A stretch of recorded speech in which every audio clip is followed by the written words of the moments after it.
This is the Big Sci-Fi Podcast, the biggest, most fun podcast in the galaxy. We're Adina, Brian, Cris, and Steve, and we love talking all things science fiction. This is Season 4, but our human adventure is just beginning as we gather around our computer consoles to discuss the science fiction of film, television, and literature.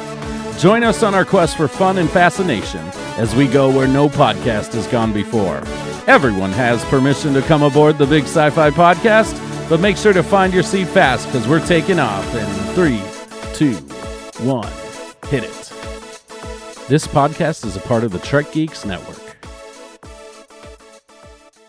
Greetings and hello. Welcome to another episode of the Big Sci-Fi Podcast, the show where we get together with our friends and have really fun conversations about all things sci-fi. Today, I want to talk Transformers 1, and that's Transformers from 2007, and debate the quality of the film. Personally, I love it, but it might very well be a moonfall. To help me answer this question and to debate the quality of Transformers 1, are my co-hosts who are joining me today, Adina Mignona. Hey. And Brian Donahue. Hey, everybody. I think Adina's making fun of me for my Trek Long Island thing with Robin Curtis, but whatever. Hey, this is Brian. I'm from Ohio, and the smoke is terrible here. Thanks, Cris, from Canada. We appreciate it. You're welcome. Always happy to help. I like that Canada, that all of Canada is represented by Cris here right now to us. So anything that Canada does, it's on me. I probably made it happen. No, we'll just kid around a lot, and so. What'd you guys do with Steve? Oh, I think last I heard, he was trapped in Renaissance Venice. Mm-hmm. So we're hoping he can get back in time. Last I heard, he's watching Star Trek in German. Oh. So maybe he made it back to the present. Cool. I don't know. I don't know what you two are talking about. He's on a trip in Europe, everybody. Okay, just so you all know. Watching Star Trek in German. Yes, yeah, yes, indeed. It's just pretty cool. Yeah. I would be falling asleep if I was doing that. So, without further ado, Transformers, everybody. Can I ask a question about? I'm part German. I just want everybody to know that. Okay, no offense to our German brother and sisters. Oh, same. But I have a question, a Transformers question, but it's a Star Trek question. But it's a Transformers question. Yeah. Okay. Is the reason that we're talking about Transformers because of Alex Kurtzman's connection to both? Not entirely, but I wanted to get into that. I forgot to actually make that a question.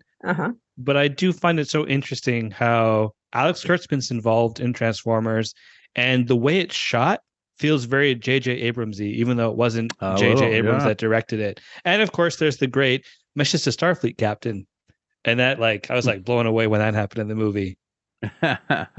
So, I remember when Transformers came out. Cris, did you see this in the theater? Yeah, I did this I saw it in the theater. I saw the teaser for 2009 with some of my friends from high school. I was so excited, and my two friends were just like, why is Star Trek coming out again? And I'm like, but this is cool. Come on. Well, I did not see it in the theater. I saw it at home on a rather large television with good sound. But I'm glad we're talking about this today because I think this film has a lot of fun stuff in it. There might be some, like any film, maybe some cringy stuff. Maybe. Why do that? There's definitely some cringe. There's a lot of cringe. Trying to be nice at the beginning, Adina. Okay. Okay. All right, but I do want to make a moonfall statement, Cris. Okay. Yes. This is no moonfall. There's no risk of us giving you a hard time on this film like we did. No, you can give me a hard time. Not as bad. Okay, I think we'll get into that. So I'm taking it overall opinions are mixed to negative. Maybe? No. I would say mixed to positive. Okay, I hope so. I'll take it. And I say that knowing everyone needs to know I am not a huge Transformer aficionado. I did not grow up watching the cartoons in the 80s. I did. And so I have nothing. I just saw a clip here or there, For some reason, I wasn't interested in Transformers as a kid. Oh, it's because of this little thing called Star Trek. And so... Well, wait. There you go. Wait. So, and when we first, when Cris, you first also said we were going to talk about Transformers, my first thought was, oh, goody, goody, goody. We're going to talk about the 1986 animated film that had Leonard Nimoy in it. Right. Yeah. Again, well, I did grow up watching Transformers, in the early 80s. I was definitely a fan of the show, just cartoon show, just fun cartoon show. It was really cool.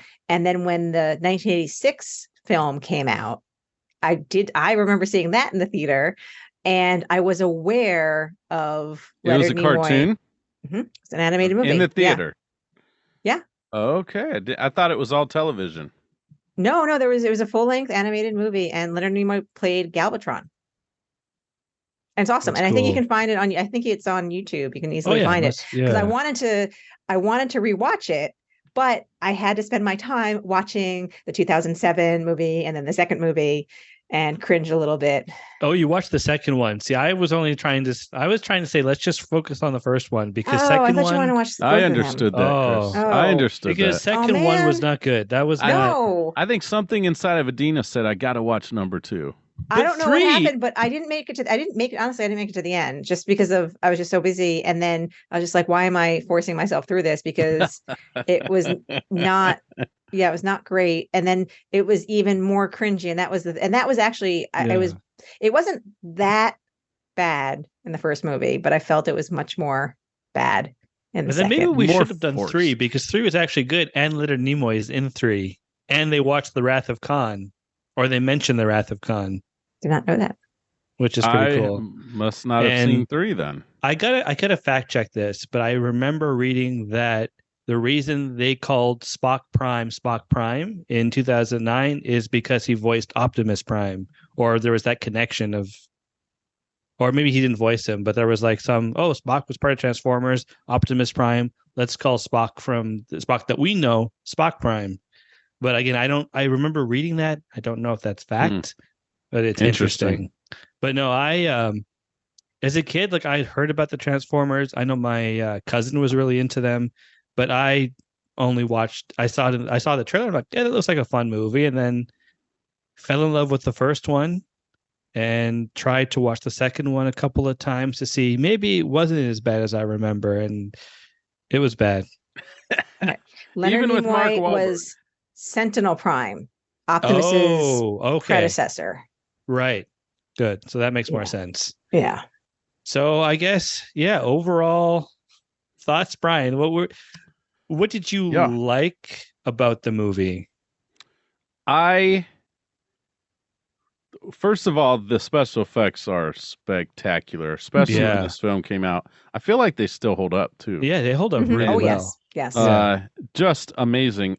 I think it was nominated for an Oscar for special effects, if I'm not mistaken. I know it looks like Adina's typing to figure that out. Yeah. But if there weren't, they're certainly worthy. I mean, it's totally believable.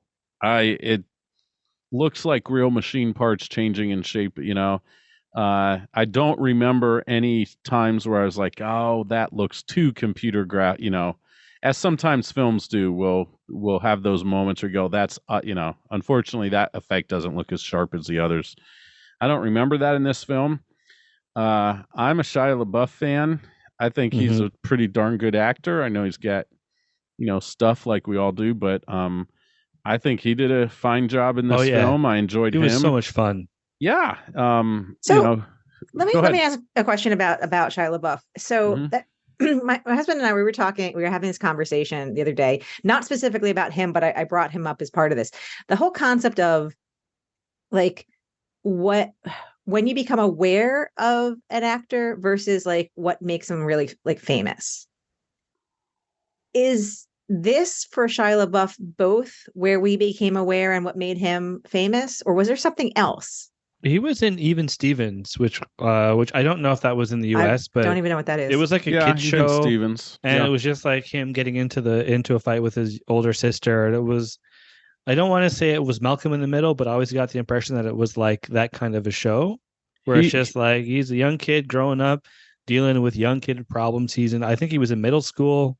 So I remember him from that, and then being like, oh my gosh, it's the kid from Even Stevens now in a big movie. Okay, Well, yeah, I'm he looking. he was also in a film called Holes, Oh, which is yeah, right. He based was off in a book, Holes. and I think Yeah. that was actually his breakout role. That was what my If husband I had said. to Yeah, guess, yeah. and he was younger, but I think that because that film won some critical acclaim, I think, or garnered some critical acclaim and did reasonably well, maybe Yeah, not a and the blockbuster, but it was based off a popular book, I think. yeah, the book is really That's when I popular. first remember him and remembering people saying, "Oh, this young actor coming up, look out for him." Okay. And and not to be he's been in some wonderful films and not so wonderful films. I did not personally like him in the Indiana Jones film, though. I That was didn't feel like he had the fifth one. I don't feel like he had much of a spark in that film. But I think that's true for every act. I don't know if I know an actor that every single film they're in is a home run, mhm. that their performance is supposed to blow you away. So, but I liked him in this film. I thought he was a Mhm. good lead actor to be interacted. Um, Yeah, also like he was fine. Josh Duhamel, or how do you say his Oh, last name? Dumel or something? Duhamel, Dumel? Josh Duhamel. Uh, I really like him. I've liked a lot of stuff he's been in. Yeah, yeah. He's So always someone that I enjoy thought when he he was comes fun. on. Yeah, I loved him. For me, it was like as much as I love the other characters, it's the parents who are the standout. Like I just love every time they're on screen. And the car stuff at the beginning Yeah, yeah, cracks me up every time. Mhm. yeah. Like And the I gotta whole say, Dad, you must be kidding me. You're not getting me a Porsche. I'm joking. He's You're like, not getting I'm Porsche. joking. That's exactly something that we would do with our kids. Yeah, yes. exactly. I also gotta say, uh, I just think Optimus Prime is one of the coolest made up characters in science fiction, fantasy, whatever you want to call this.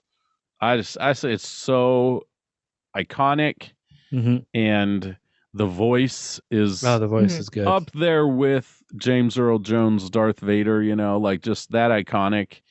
And they made him look so stinking cool in this film. Like they Mhm. did a good job, in my opinion, with Optimus Prime. They had to get that right.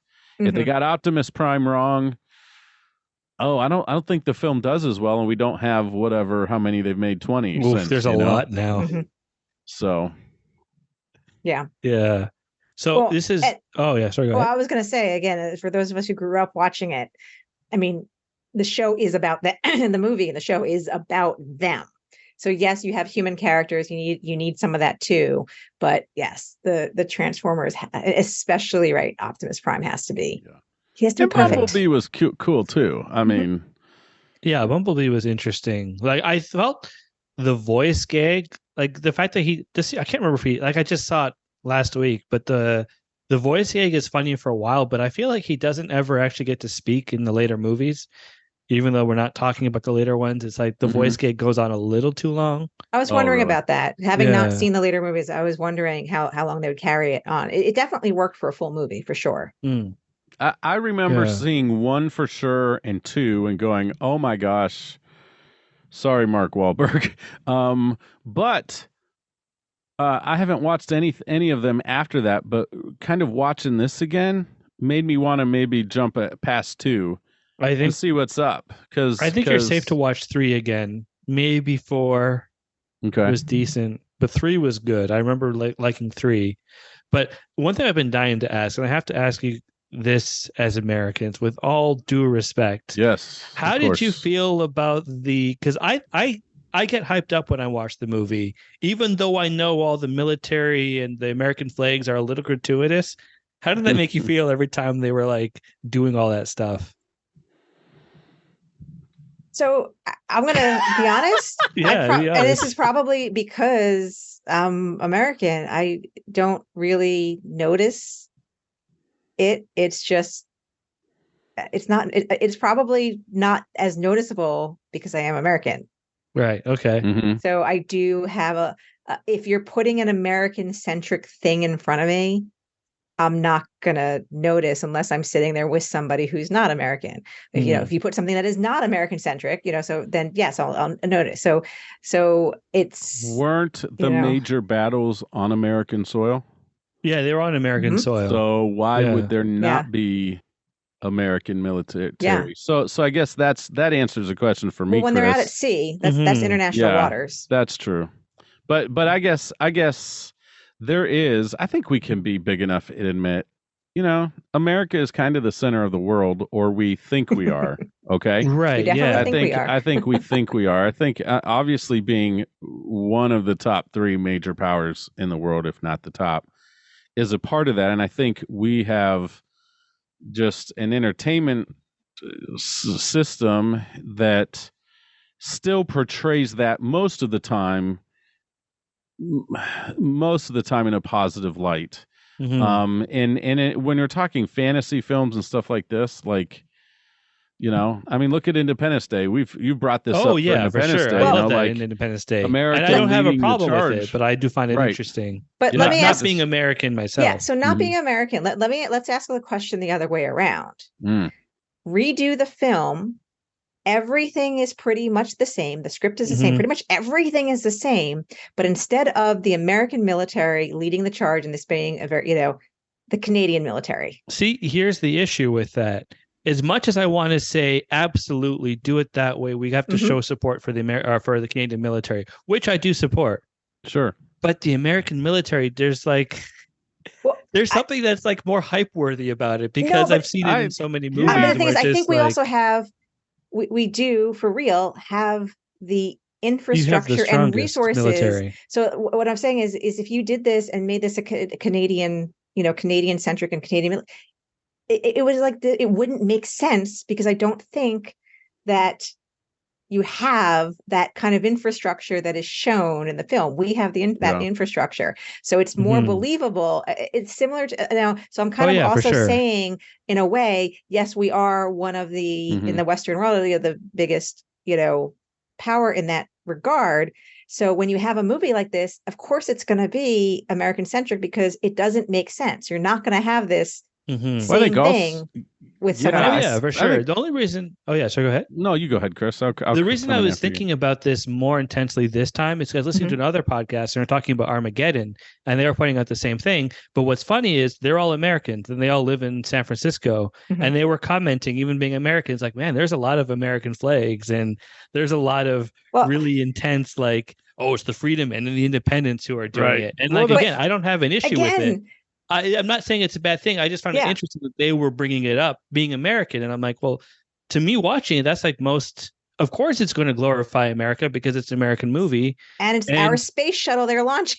Yeah. And from like, as much as I'd like to say, like, you're right, we're a very small military. I think the only way it could work is, like, even I was thinking about this would be an interesting take on Independence Day, is to have, like, while the rest of the movie is going on, maybe you have the Canadian military doing some smaller scale mission, or maybe they're joining forces. But I was just curious. Again, not criticism, but for me, being a Canadian, seeing like Josh Duhamel and the gang getting off the airplane with the Transformers theme, it's goosebumps inducing, where it's like, this is really cool. I'm in. I'm pumped. I'm sorry, I'm pumped. You're pumped. But I mean, it's not surprising to me that there are Americans who will look at that and be like, we're waving our own flag too much. I mean, there are, and I run into this, especially given my employer. I work for one of the largest defense contractors, and people don't understand what that means and what we do. And so people are, what's the word? Upset or not necessarily supportive. And so when the rest of the world, I'm going to say, sees a movie that is very American centric and everything, don't lump all of Americans into, yes, every American isn't sitting there waving the flag and going rah rah. Like it couldn't be like we are. One of the reasons why there is so much strife in our own country is we are so diverse. We are so geographically diverse. We are culturally diverse. There is so much diversity at so many different levels. So, that's one of the things that to me is hard to explain when I've been overseas, is that you can't, and again, everyone does this. Everyone lumps every other group. We all think all Canadians drink beer, say a boot, and are polite. And of course, not everyone, a boot. Yeah, boot. Like it's instead of You're about, we say talking boot. about something? Yeah, Oh, okay. yeah. What That's you where that Right. comes talking from. about? What you talking Exactly, about? exactly. But so I've never everyone heard does this that. to everyone else, just to kind of have a mental model. Is people get reduced to, caricatures and what's it called? I know People. stereotypes. Yeah, Stereotypes. yeah, Yeah. people get reduced to stereotypes. So I feel like other people, so we are the subject of stereotypes just as much as anybody else. And I think we get stereotyped as all these flag waving, gun Right. toting, and we are not. Well, I Mhm. think Yeah, too, exactly. just there's one major contributing factor as to why we see that in films coming out of Hollywood is money. Americans are buying tickets first for these. They've got That to do too. well in the States. And if they don't, then they're not going to make it in other world markets Mhm. unless it's Mhm. a weird, a weird genre or category, whatever, a film that will do well outside of the States. So, it's got to sell. And there's Yeah, still enough Americans that want to see that stuff and get excited about it. Mhm. But Well, I yeah. but just think Even I think it's it's still visually. does it make sense? Like, again, it's like, does it make sense to have, so yeah, again, if you were to say that this is a movie taking place in Canada, and again, the Canadian military. Mhm. So for someone like me, it's not that I wouldn't, it doesn't bother me that it would be Canadian, but it wouldn't hold together because they don't have that infrastructure. So the movie to me falls apart Yeah, if you try to do that. It is even not, yeah. even visually, because I don't know how to work, because I can't think of our equivalent to the Pentagon. Like in Transformers, one of the things I love, even though it's a minor thing, I'll never get tired of really epic shots of the Pentagon. And then what's his right. name? Uh why can't I think of his name? Who comes in, he's the Secretary of Defense Hmm. in the movie. He comes in and he's like, You're they're supposed to so be an young. Independence Day guy. No, I'm talking about Transformers Oh, now. wait, Transformers. Where he's like, they're so young. I just feel like all of those things work better in the American, like, because the Yeah, Pentagon is hey, yeah. cool, the Mhm. White House is cool. Iconic. Yeah, Yeah, it's yeah. iconic, exactly. Yeah. Which I feel like we don't have that same You have the Space Needle thing. and a lot of Yeah, moose. yeah, they're okay. I mean, they can wreck your car. So I think I've said this on the podcast before, but Yeah. it's been a while. So my first husband was Canadian, and Mhm. when we divorced, what I took away in the settlement was the right to make fun of Canadians for the rest of my life. Oh Yeah, my you can goodness. do that. You know what It's else not- Canada has, Adina? Did you say Canada? You know, I love it. did I? You I said, did. I thought you said just did. Canada. You did. do you know what else Canada has, Adina? what? They have a Christian lot. Fox. They They have do. Christian Fox and Yeah. his new fiance Dill. Shout out to I mean, no, and don't get me wrong. I do, the time that I've spent in Canada, it's beautiful, and everyone really, really, everyone actually is really nice and really polite. I still disagree. Okay, I'm sure. Yeah. No, I I'm appreciate it. sure. I appreciate And the sense of it. it's actually similar to when people tell me that New Yorkers are not nice. It's like, no, New Yorkers are actually really, really nice, but not everybody. But no, I do. I love Canada, but it is fun to. Again, it's what I took away in my divorce, so I might as well use it. And Right? I take it's fine. But all of our favorite, so many of our favorite actors started and this, actresses Cris. come. This is all good. This is right. This is what you get. Yeah, no, I feel the same way. Like, I love Canada, but I'm like, man, I wish we were slightly more epic when it came to movies, and that I wish people could have the same, like, Independence Day would not work if it was the Parliament Hill being destroyed by the alien So ship. what? Exactly. Exactly. That was Exactly. that was There a you joke. go. Right? But Yeah. so now I want to pivot back to Transformers. We're talking about the Pentagon Mhm. and the Secretary of Defense. How do you feel about the number of different characters that get introduced in the movie? Does that work for you, or are there too many? Only a couple of them matter. Yeah. So I think it's okay. I think we see that in a lot of films, action films, characters coming in and out. I think it's just the genre that to tell the story, sometimes they need a bunch of people because half of them are getting killed off as they're running away from the danger or running towards the danger, So I think it's just the nature of an action film is that sometimes you just you're introducing new characters all the time, hopefully connecting them in one way or another to the audience before they get blown to smithereens, so or lost or whatever, so I liked a young Anthony Anderson. He's funny. He was the hacker. Oh He was yeah, playing the hacker yes. friend. Oh yeah, that was great. I thought there was too many, but I felt for the most part they succeeded in that eventually all the groups would come together and they'd all Mhm. contribute to the solution. Mhm. But even so, like my only issue I'd say when it came to that are like the hackers, like having the Australian hacker and having Anthony Anderson, that was great. But then like the two other random hackers show up and go, oh, the Koreans aren't smart enough for that, or something like that, or the Iranians aren't smart enough. It just seemed like, okay, those were throwaway characters. But I thought for the most part, they did a pretty good job of making them all seem logical, Yeah, it was with the okay. exception of the Megan Fox situation, which I guess we can talk about Yeah. at how she was utilized in the film. Yeah. Hey, you know what? Listen, beautiful gal, Right. Yeah. Sure. but I have a problem with this in American entertainment Mm-hmm. because we say we're so sensitive Mm-hmm. about women's rights, about treating women with respect. We take rape supposedly very serious in this Mhm. nation. Mm-hmm. Maybe not as serious as we should. And we I don't know. The We're fact that they- saying we're past all that, but Mhm. our film, our music, everything Mhm. is selling with sex all Yep. the time. Yeah. And so it's hard. I mean, I gotta say that's one thing that frustrates me, not just as a pastor, but as an American, that we say on one level, on a political level, this is who we are, and we honestly, like, we say we're, Hollywood actors are constantly saying we gotta make guns illegal, but yet they go and star in films like this where they're shooting guns all over the freaking place. So Mhm. there is this hypocritical side to this, and I know there's a level. It's definitely true on a lot of levels. Sex sells. I just thought it was on this film and a lot of other American Mhm. Hollywood films and television were.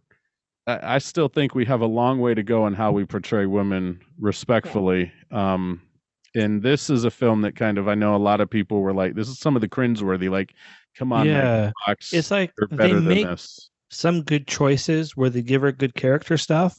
It's like Some let's have good her character stuff. let's have her be a mechanic. Let's have her really know how to, fix an engine. Great. What a good character trait. But then the way they shoot it with her, just it's like, okay, It's to you titillate. totally the missed one the thing I'll point. say about this, though, is it was 16 years ago. And if we look at what's on TV and in the movies right now, and especially this is one of the things I love about Star Trek, look at the new uniforms that they're giving the characters, and look at some of the characters that they're casting, Tilly. Like, I Mhm. love that. So I think there are parts of Hollywood that are improving, because this is already, this was 16 years ago.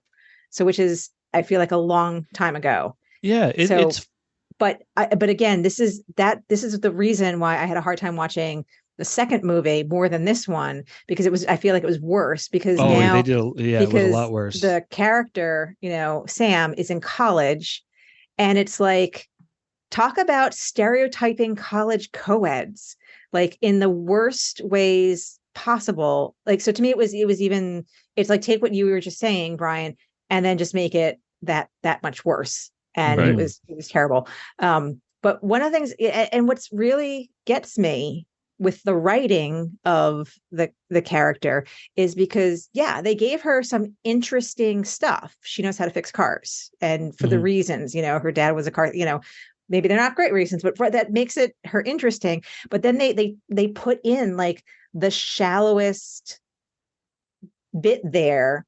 Okay, fine. 17-year-old guy wants a girlfriend and wants a pretty girlfriend, but then she, she even said, "Do you think I'm shallow?" And like, they're in classes together for years, and she doesn't know who he is, and like, very stereotypical, it was very shallow. And it's like, why? You didn't, like, you could have put her in normal clothing and just been a little better.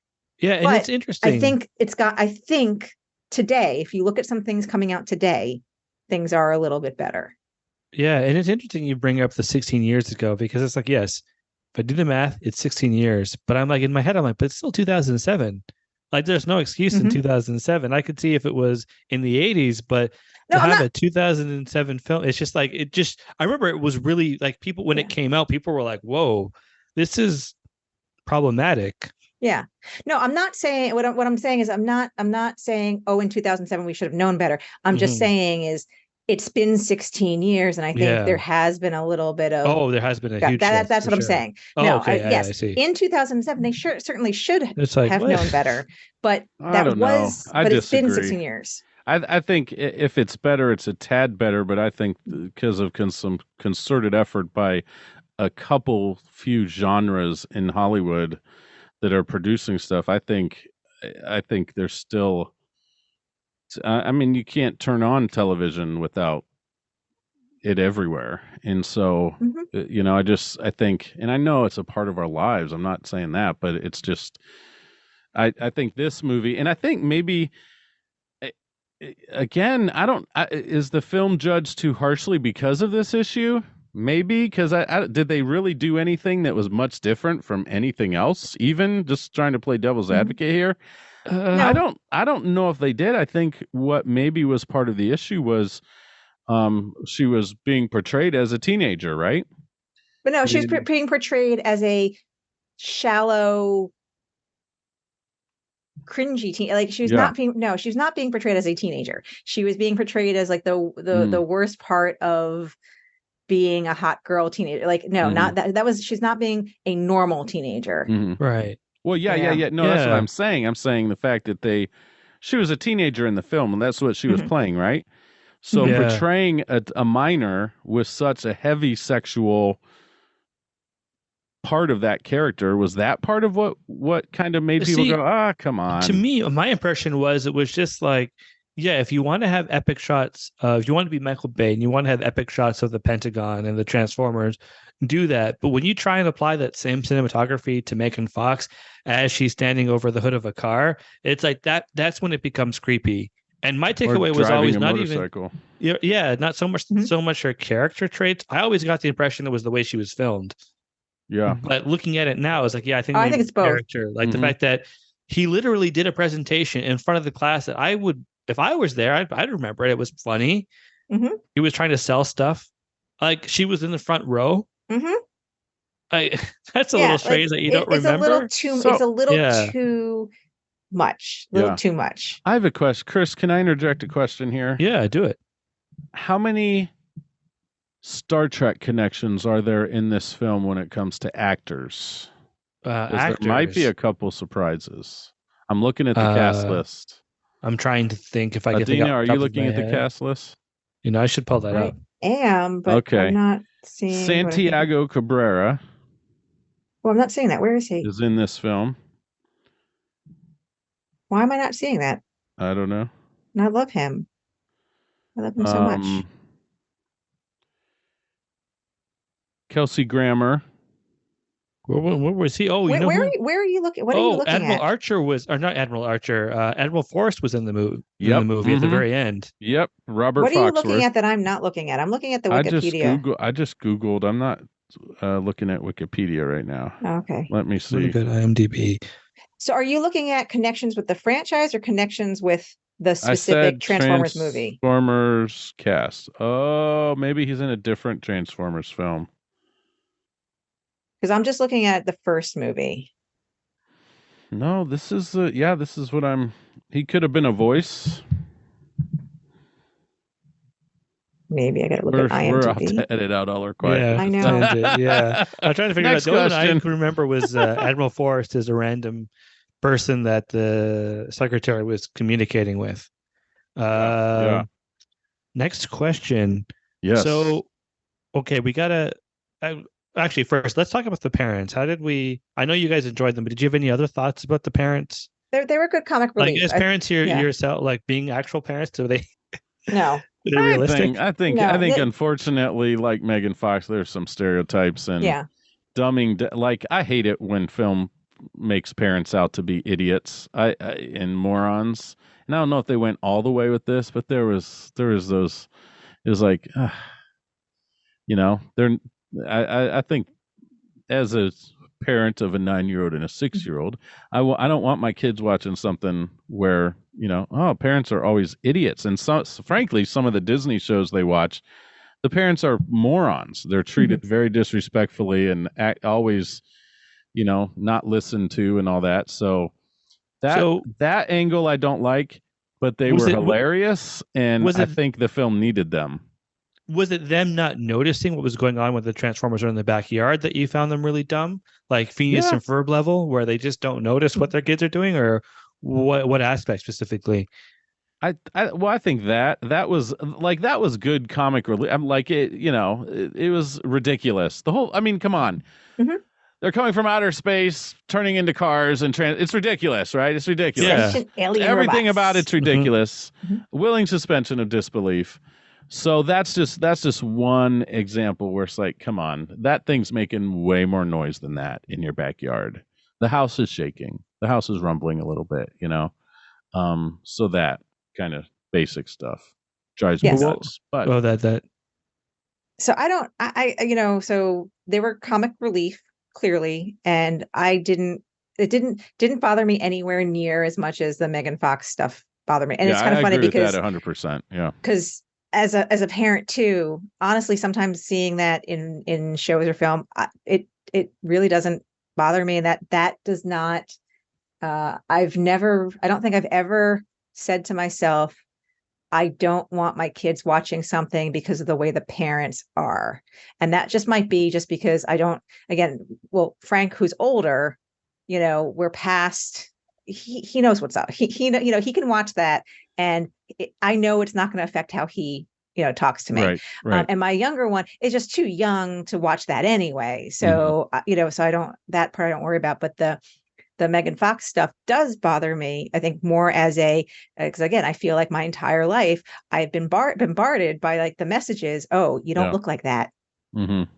My whole life, and so longer than, so I've only been a parent for 13 years, but I've been a woman for almost 50. Sure. And I feel like 50 years of being told, you don't look like that. Oh, you don't look like that. Oh, you don't look like that. Oh, you don't look like that. So how do we stop it? I think that's an interesting question. And one of the best answers is stop going to see films that portray women like this. Well, and this is why I'm giving Star Trek, current Star Trek, a lot of props. Tilly, Lizzo in Star Wars. Yep. Lizzo was gorgeous in Star Wars. Was she in Mandalorian? Uh-huh. Okay, yep. I'm still not there yet. Continue to do that. I need to. That's how you do it. And even movies, like if you look at a movie, we've talked about. Pitch Perfect is one of my favorite, non-science fiction movies. There, you get a mix of women. They're all different. They're different, and that's what we need is show the rainbow of differentness. So you're not focusing on just one thing. And so that's what I'm saying. I think. Currently, if I look at the current landscape of stuff and what I see, and when we see Picard, we see Michelle Hurd kicking butt and being a strong, so I think there is currently today a lot more goodness than there had been. It's not, is it perfect? No, especially it's not perfect because when Lizzo was in Mandalorian and all the crud that some people are like, but it's just more reason why we need to keep putting her in stuff like that, Yeah. Going back to the parents thing, not being a parent myself, I wasn't bothered by them being dumb in that sense. Where I feel like where I get more bothered is like if I watched Spider-Verse or Into the Spider-Verse or Across the Spider-Verse on the weekend. I loved it. It was amazing. It so much. But I know, and this is not even its fault. This is like most superhero shows. Where I'm like, I can guarantee you within 10 minutes of me becoming Spider-Man, my mom would be like, yeah, you're Spider-Man. I know. Parents would know that thing. So that's where I find it's harder to disbelieve, even though I know it needs to happen for a plot reason for that to be the conflict. But I feel like that's where I'm bothered where, okay, the parents should be smarter than this. Whereas Transformers, I thought it was fine.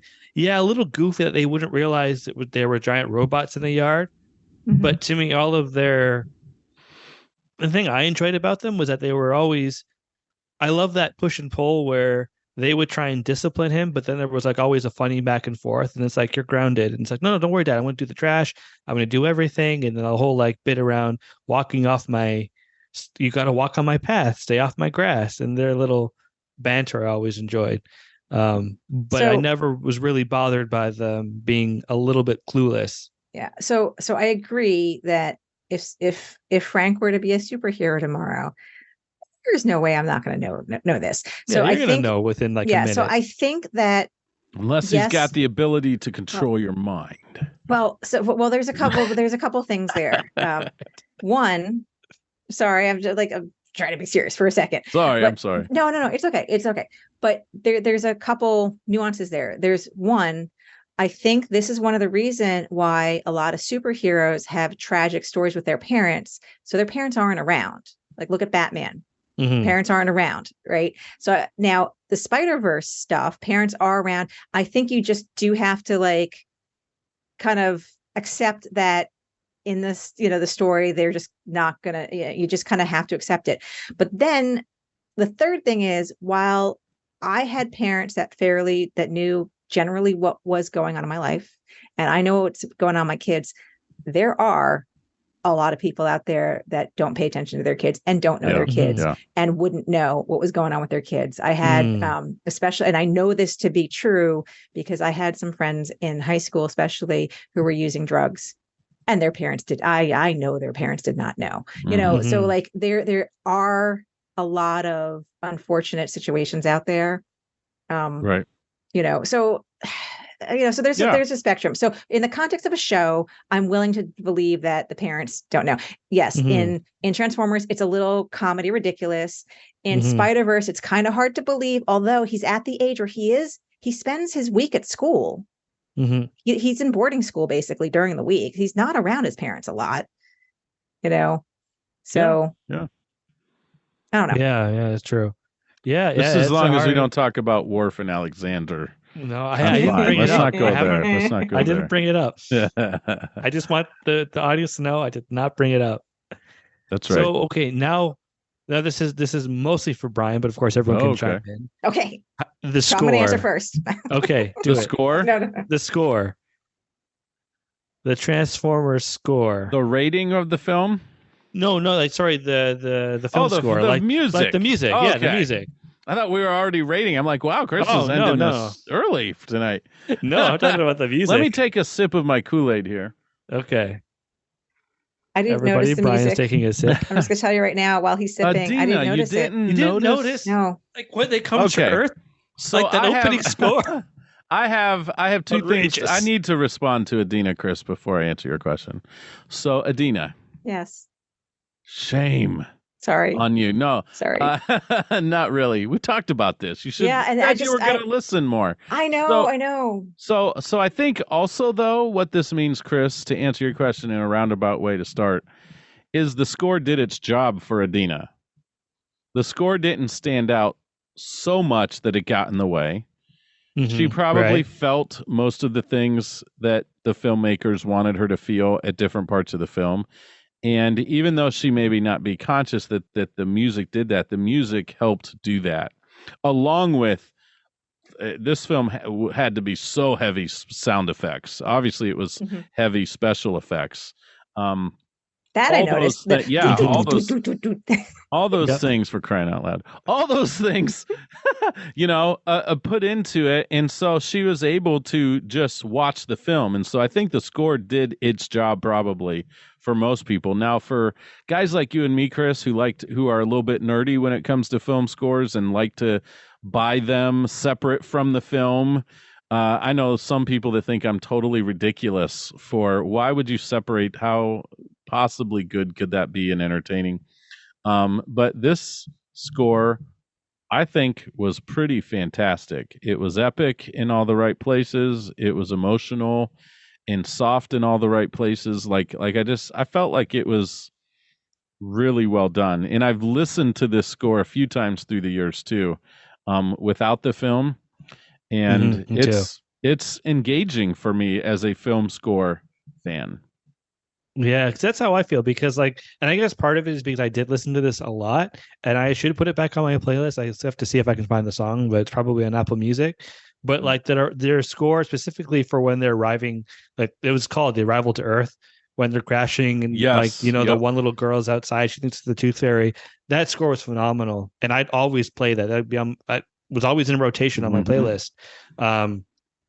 So I noticed it, but for me, it was just it was the perfect thing to get you hyped. And when the Transformers are coming, even the beginning, where I find the beginning monologue is a little bit cheesy, but then it's saved for me when you hear the score. So I love the score, and I'm like, that was I'm trying to remember if it shows up in the other ones. I think it does, but I know in the later ones, it's okay, this is the thing that makes the movie even better. Even though the other ones are not that great, but you've got the score. It was fantastic. I think you're right, Chris. And I was glad to see that question on your list of questions for us, because it's a film worth talking about that. And I think for me, there's, as a film, I would say I'm an amateur connoisseur of film. I don't think I know all the films. I haven't seen all what you're supposed to watch through the years. Yeah. But I do feel like I have something to say about scores, and this was rocking. This was good. This did this film really well. So, yeah. I think watching it again, I think it does the perfect thing where it gets you in. It's exciting. It works with the movie, but it doesn't overstay its welcome. There's sometimes where you could maybe hear a score too many times, but it also felt like it wasn't too little. So we weren't I wish they would have used the score more. It was a good combo. I agree. Because that's something we talk about in films is, even let's just take Star Wars, for example. It's got several different themes weaved in and out of it throughout the film, and it builds and builds until an appropriate moment. You know what I mean? And I think Star Trek films have that, especially Jerry Goldsmith soundtracks do. James Horner is a master at doing that too. There's so many film composers that are. That's what they have to do. But the ones we remember, the themes we remember, the melodies we remember are things that are weaved in and out different ways, and then at the right time grows and is built upon. And I think that's done well here in this film. Definitely. And now I have a silly question before we get onto the last couple of serious ones. The teeth. Did you guys notice the teeth at all? How white the teeth were? Nope. I didn't see the question until after. I saw that question after I watched the movie. So I thought there was a risk of not noticing that. No, I didn't notice. No, did not notice it. If you watch it again, or if you this is something again, I don't want to I know, Dean, I don't want to put you through this again. But if there's just too many. No, there's just too many things to watch. So that to me, that's how I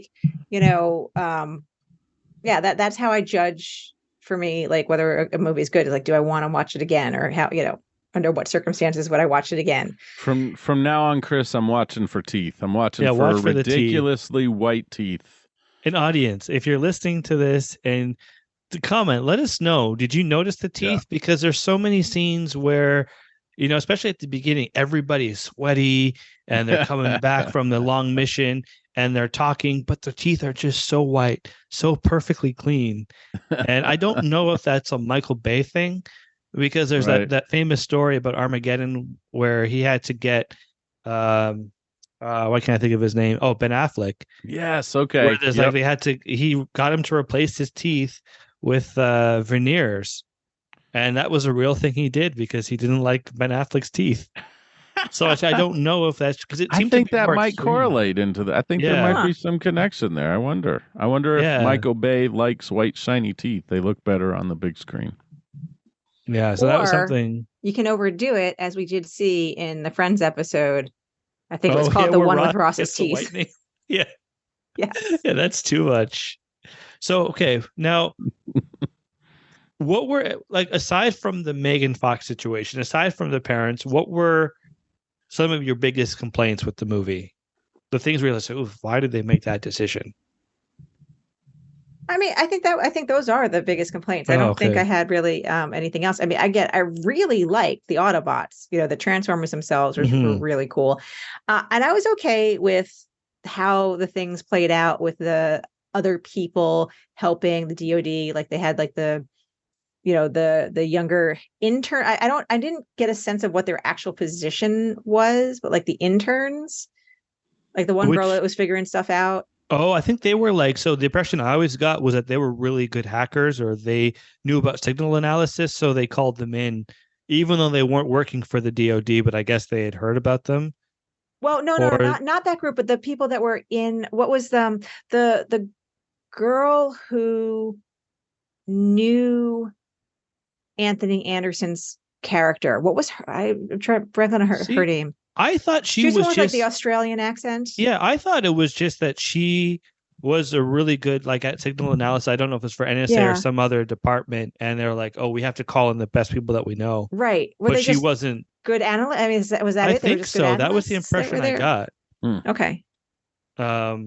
Yeah. What was I gonna say?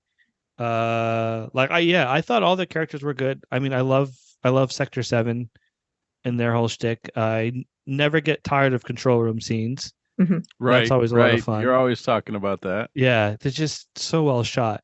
But did you find, because I know one of the other criticisms of, especially, I think of the later ones too, but I know this, when it first came out, people were saying that it was too hard to follow sometimes when the Autobots were fighting, and it was hard to sometimes tell the difference between the Autobots and the Decepticons. Did you have that issue?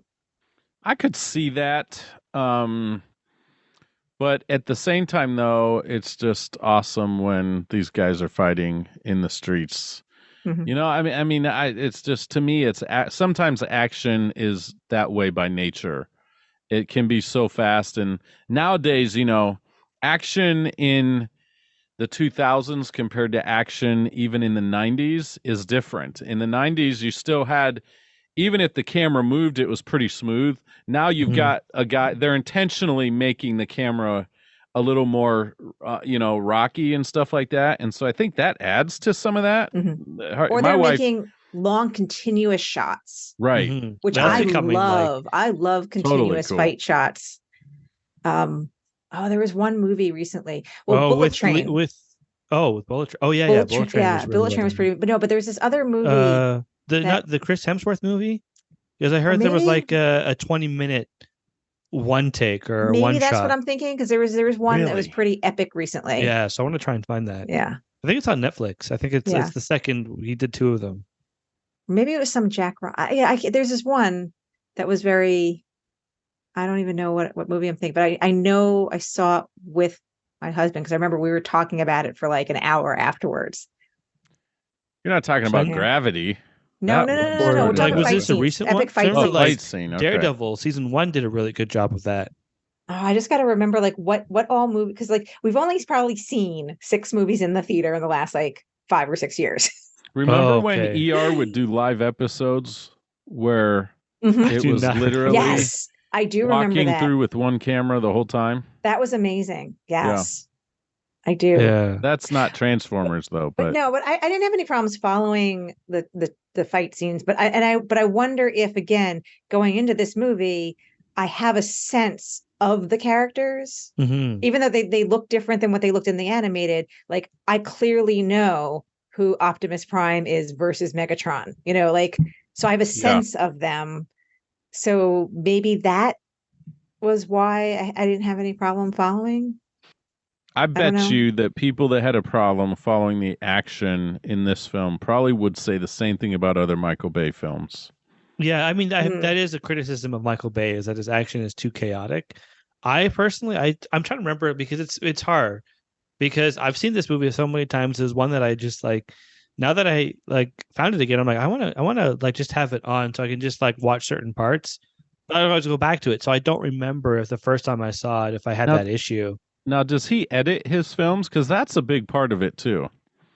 How a film is edited is part of that, and they can keep that artistic sense through the process. Of course, whatever the director desires, and oftentimes I know directors are a part of that editing process. But I wonder.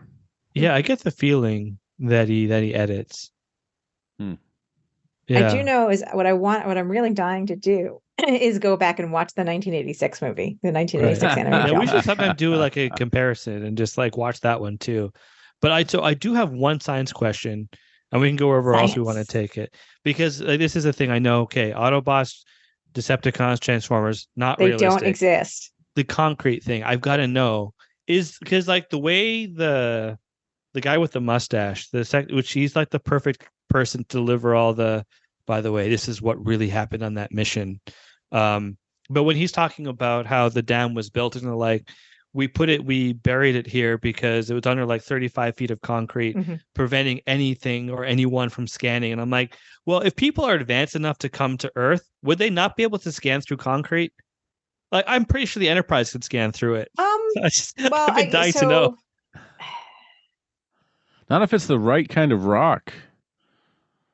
Right. You know, Okay. I mean, if when they, know, the right mineral or whatever is down there, they can't scan through. But so now, putting it under 30. Let's see. Where do I even go with this? Yeah. Putting it under. Just throwing it out there. Again, they don't know what they're. Who are they trying to prevent from scanning anything? And did they actually say that's why they did it, is to prevent? Yeah. So there's like one part which I will say to the audience, like, I cannot think about the Hoover Dam without thinking about this. And I'm so mad I didn't listen to the score of this film when I was at the Hoover Dam last year. But when they're landing and guy with the mustache from Sector 7 is walking them through the chamber, he's like, yes, President Hoover built this in 1935. I remember them saying that. Yeah, and it was like, and we put this and it was decided to bury this under however many feet of concrete so that no one or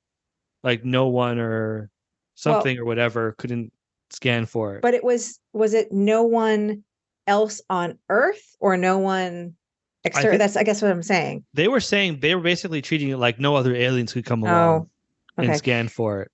Yeah. And I'm like, that doesn't seem like I can see the logic. Like, I mean, it's a good precaution, but he said it with such confidence. Like there's no way that no matter how advanced the species is, you can't possibly scan through the concrete.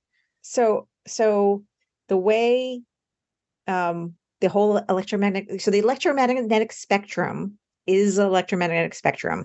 And yes, a lot of concrete will block a lot of stuff. But can someone develop technology around that? It's who knows? And that's part of it, because there are other things beyond, like if you talk about quantum things. So there's no way for anyone to know, even today, will a pile of cement prevent an extraterrestrial who has managed to cross the galaxy to get here? So they obviously have developed amazing advanced technology to do that. Do they have other things? There's no way for them to know. But doesn't necessarily mean they would have those same, right? But people sometimes, especially in situations like that, tend to say things with conviction and confidence. Yeah, whether or not it's true or not. Especially when a writer is writing it for this fake character. Yes. Yeah, that is also true. Film. Yes. But people in real life will say things with confidence and certainty. And Absolutely. they could still be wrong. So I got a 6-year-old boy, soon to be 7, that has said some ridiculous things that were just totally false, scientifically, historically, every which way. Yes. And with such strength and passion of conviction, and yet he's dead wrong. Yep. And I'll have to think, Chris. I'll think, and maybe next podcast bring a couple quotes to you. But I got a good one from recently, because so here on the East Coast, we've been having the haze coming down from the fires in Canada, and I could not convince my almost 5-year-old that what he saw in the sky was the sun. He was convinced it was red, therefore it was Mars. I could not convince him otherwise. Like, no, that's the sun. He's like, but it's red. It is Mars. It's like, but no, Mars is a little dot, it's a little further. He's like, that's the sun. I'm trying to explain to him. Nope, he would not listen to me at all. He knew that was Mars. That's amazing. Yeah. So, okay, I actually do have one more question, and then we can go over another science question. This is more for you, Adina. Like, not like, is this possible? But this is also, I guess, Brian, you can answer this too. How, as a scientist, someone, you work closely with NASA, and a lot of our technology comes from developments that NASA has made. How does it make you feel when they say, oh, by the way, also not only are these aliens and have they been here for a long time, but all of our tech has come from Megatron? Oh, it's just again, does that ever bother you, or you just no, because I know it's a movie. Yeah, okay. Because no, it's a movie. So no. Wait, this film isn't based on historical events? I think it is. Sorry to tell you, but no. I think it's real. No, so that's because again, it's a movie. No, that doesn't bother me. Yeah. Now in real life, if that were to happen, I would just be like, what? Like I don't know how I would process that. But it's a movie, and so no, movies don't that doesn't bother me. That wouldn't you wouldn't be like, that's so ridiculous that it doesn't make sense. Right. I think we all accept for the most part that probably there is technology that is being used that would absolutely blow our minds that they're waiting to release because they've got, we're even just in the tech industry, they've got stuff years in advance they're working on, but they got to pull it out slowly because they want to sell this other stuff they've worked on too, right? And so I think that's true. I heard a general one time get on a television show and talk about tech the army has, the military has, that just is absolutely crazy. So they got a lot of cool tools and toys for sure, but it's not coming from aliens, from our friends. Although maybe it is, who knows? I was just curious. I didn't think it would be offensive. They say absolutely for sure it's not happening that way. We don't know. But I like to believe they're on Mars. The way Megan Fox was treated in the movie was way more offensive. Oh yeah, for sure. Definitely. 100%. It doesn't get better and then she leaves, and then they treat someone else really badly in the third one. Maybe I don't want to watch the third one. I want to go back and watch the animated one. That's what I really. Yeah, go back and watch the animated one. I feel like, again, because you already mentioned it's like, yes, I would say if you really want to, maybe the third one could be something we talk about. But there's so much other content that's out there that we need to focus on. Oh, and when I was looking up the animated movie the other day, I saw there's a listing of an animated 2024. Oh, which that I would be very interested in seeing what they do in 2024. There's all kinds of television shows produced in the last 10 years that are on Netflix, so Transformers cartoons. And some of them, I've watched some of them with my kids, and they're pretty good. Like, they're very entertaining. So check those out too. Yeah. Any final thoughts about the film Transformers? Michael Bay classic from 2007. Can I just say this? I would rather watch this a million times than watch Moonfall again. Yeah, me too. Sure. So, I think this film has a lot in it that's pretty cool, and will it? You called it the Michael Bay classic. I would hesitate. I know. I know what you're saying, but I'm probably never going to call it a classic, even.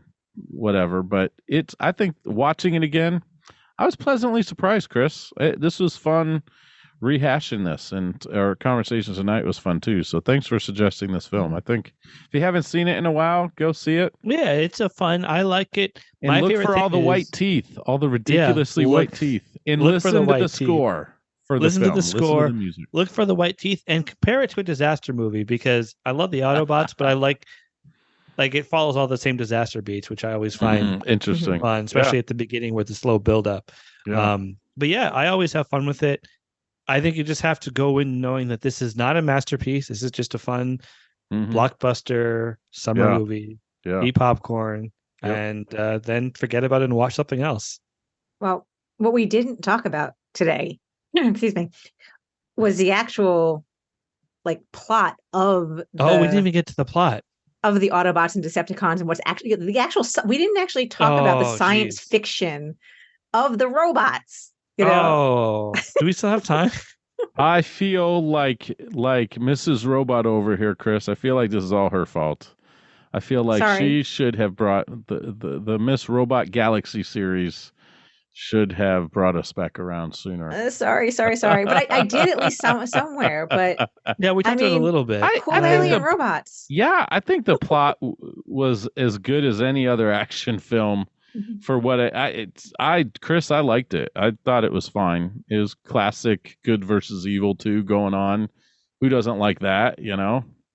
It was good. Yeah, I liked it. I thought it was easy to follow. You have the cool cube.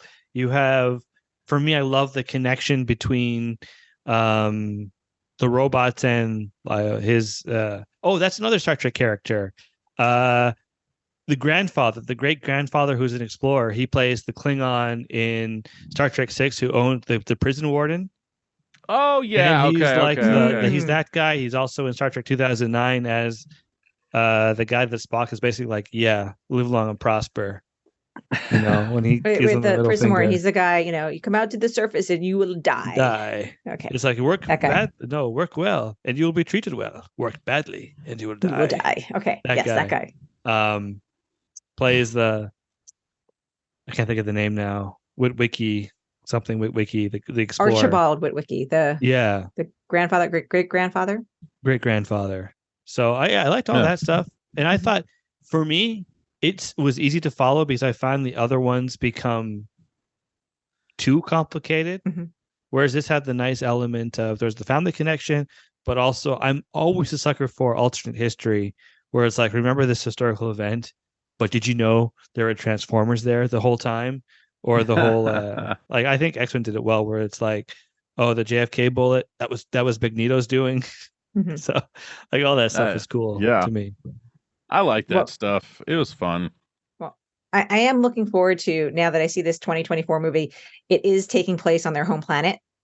Oh, so there's going to be an animated movie in 2024 that takes place, it says, an origin story set on Cybertron, home of both the Autobots and the Decepticons. So I'm in.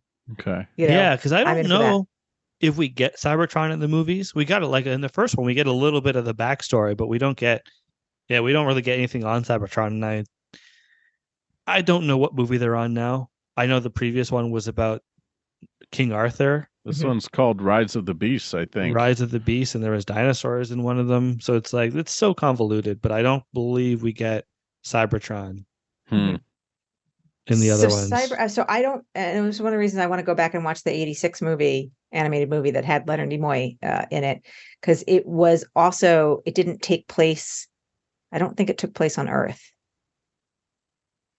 And it had Cybertron in it. So I don't really remember it, other than I have a fond, I just have that fond feeling, but I don't really remember it. So I do want to go back and watch it. Yeah.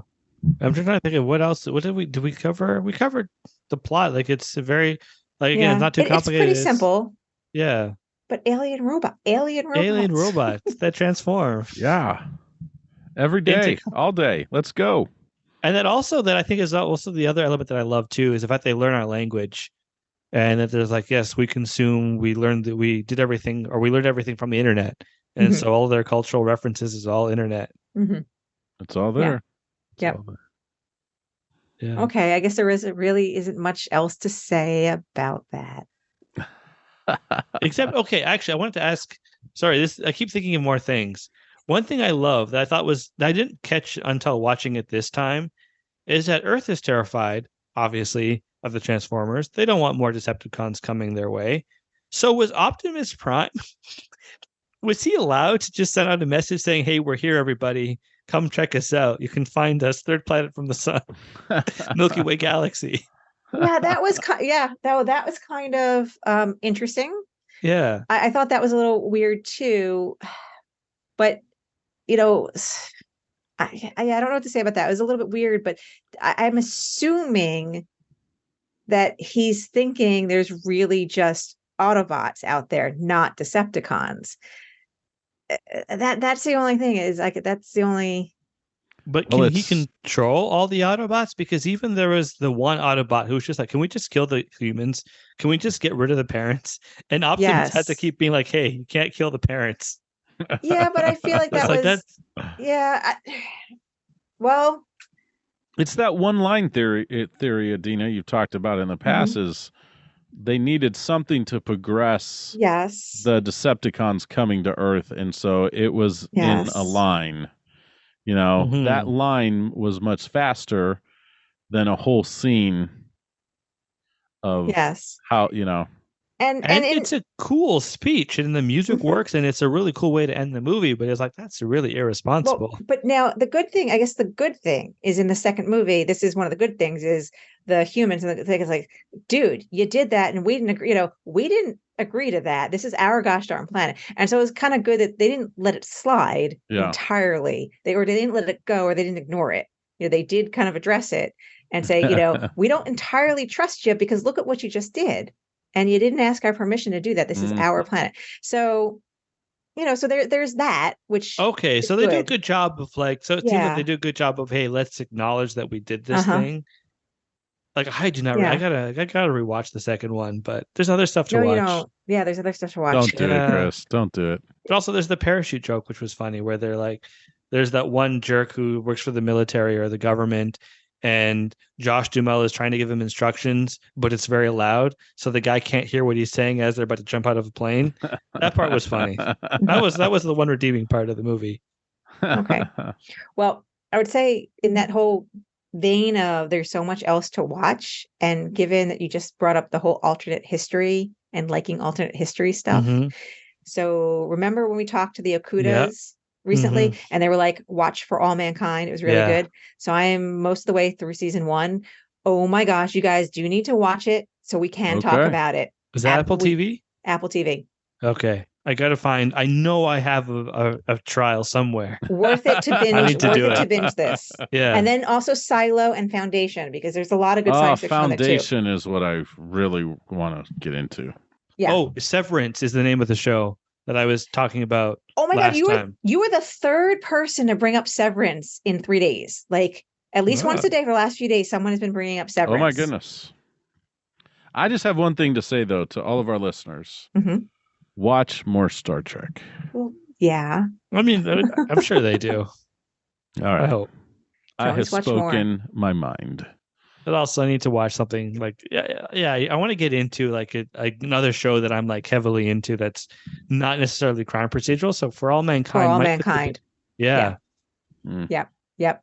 Oh, and in the guise of watching more Star Trek, watch it in Italian. Adds another dimension to watching Star Trek. I'm very curious about this. Where are you right now in TNG? Because I know you said you were. Honestly, I'm hopping around episodes because I'm watching the one. So I'm watching Star Trek in Italian. So Paramount Plus, they have it dubbed in like a pile of different languages. And because I'm trying to learn Italian, I'm doing that. But I'm really not rewatching from beginning to end because I'm watching episodes that I know really well.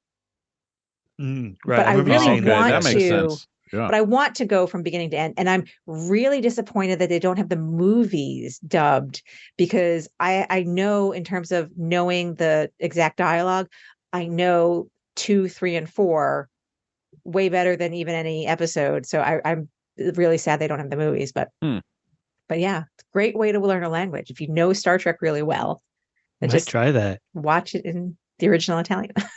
The original Italian. And that's a reference to a joke that Steve made in our group chat about watching Star Trek in the original German. Yep. Well, which is a reference back to the original Klingon. Yes. Well, I just mean the reason you brought it up was because I'm assuming because it's fresh, because it's Steve's comment. I'll just say that Steve made that quote popular, not General Chang. It was Steve. Yes, indeed. Mr. Steve with the red nose traveling through Europe. All right. Yeah. You know what, Chris? Thanks for having us watch. Transformers. It was a lot of fun, man. I'm glad you guys liked it. Or I'm glad that, Brian, you seem to enjoy it. Dean, I'm glad that you worked through it. You survived it. No, it's not that bad. It wasn't that bad. It wasn't that bad. It wasn't that bad. Which is good. Like I've compared to some of the other movies we watched, like Moonfall. Yes. And if you are involved in Moonfall and you listen to our podcast, I'm really sorry. We love you. We respect Not everything is going to be a home run. No. Yeah. And we know that in most in all movies, it's like there's a lot of hands that go into making a movie. So Yes. A lot of times, even the directors don't always get what they want. Yes. Poor But, William Shatner. Yeah, I would like Star to see Trek 5. also reality version of Star Trek 5 where Shatner gets to like do everything that he wants, even though I actually like 5 a lot. But that is a topic for another time and not for today. So thank you everyone for this very fun discussion. It was fun talking about Transformers and not talking about the plot for a very long time. It's always good talking about that stuff. And I want to thank everyone for listening to the show. If you have any questions or comments, or you want to write in to tell me what you think about people's teeth in Michael Bay films, or you have topic suggestions, hit us up at our email, check us out on our Facebook group, and just stay connected. So thank you, everyone. It's been a lot of fun, and we shall see you next time.